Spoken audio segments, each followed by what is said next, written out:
आयोग कान बहरा करके सो जाती है, अपना तानाशाही रवैया अपनाती है। लाठी खाए स्टूडेंट, जेल जाए स्टूडेंट, सर फुड़वाए स्टूडेंट, पैर तोड़वाए स्टूडेंट, सब स्टूडेंट करे और आयोग कान में अपना लगाकर बोल देगी कि उपद्रवी है। ये बीपीएससी के लिए लिखे हुए हैं क्या? एक बार एग्जाम होना चाहिए और कैंसिल होना चाहिए, री एग्जाम फिर से होना चाहिए। मांग अभ्यर्थियों की मांग है कि री एग्जाम होना चाहिए और सही मांग है, क्योंकि अगर कहीं ना कहीं एक जगह एग्जाम होगा तो कटअप प्रभावित होगा और हर सेंटर पर ये मामला कहीं ना कहीं मतलब बहुत सारे सेंटरों पर देखने को आया है कि मतलब क्वेश्चन लेट से मिला है, वायरल हुआ है। बापू सभागार केंद्र में था इसलिए दिख गया, लेकिन और सब जगहों का मतलब नहीं देख पाया। और विद्यार्थी का कहीं ना कहीं मांग सही है। कब तक तानाशाही रवैया हम लोग साथे रहेंगे? समानता का अधिकार का हनन हो रहा है और एक री एग्जाम एक ही होना चाहिए और फिर से कंडक्ट कराना चाहिए, क्योंकि कहीं ना कहीं इससे बहुत सारे विद्यार्थी प्रभावित होंगे। हम अपनी मांग को रखते हैं तो उपद्रवी हो जाते हैं। मुख्य मांग यही है कि री एग्जाम होना चाहिए हर सेंटर पर। ये बीपीएससी के लिए लिखे हुए हैं क्या? एक बार एग्जाम होना चाहिए और कैंसिल होना चाहिए, री एग्जाम फिर से होना चाहिए।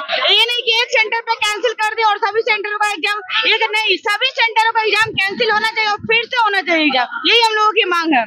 हम लोग का मांग अभी तक तो री एग्जाम ही था, लेकिन हम लोग कब तक ये री एग्जाम होते रहेगा? अब री एग्जाम के साथ साथ अब न्यायिक जांच भी होनी चाहिए।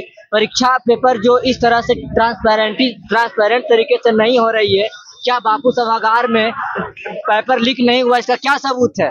उतना देर से पेपर 12 बजे से एग्जाम शुरू होना चाहिए था, 1:30 बजे तक पेपर ही नहीं मिला है। उस दरमियान क्या हुआ? पेपर लीक हो भी सकता, हुआ भी है, लेकिन इसका कोई अभी तक मतलब उजागर नहीं किया गया। लेकिन हम लोग चाह रहे हैं कि अब री एग्जाम भी हो और न्यायिक जांच भी हो। आखिर हम कब तक इस तरह से ठंड में जमुई से आए हैं, दिन 10 बजे से हम धरना प्रदर्शन पर बैठे हैं, अभी तक कोई भी धरना प्रदर्शन पर नहीं पहुंचे, ना तो कोई नेता, ना तो कोई मजिस्ट्रेट, ना तो कोई प्रशासनिक अधिकारी, हम लोग को कोई नहीं। बस हम लोग केवल धरने पे बैठे हैं और जब तक हम लोग की मांग पूरी नहीं होगी तब तक हम लोग यहाँ से नहीं जाएंगे।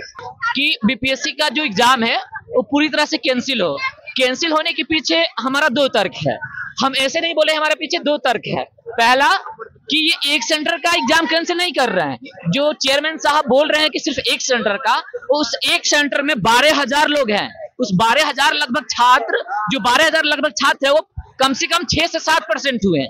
तो आप एक तरह से देखिए कि 92-93% लोग हैं, उनको आप अलग ट्रीट कर रहे हैं, और जो 6-7 लोग हैं, जो 6-7% लोग हैं, उनको आप अलग ट्रीट कर रहे हैं। तो पूरी तरह से ये इम्पार्शियलिटी हुआ।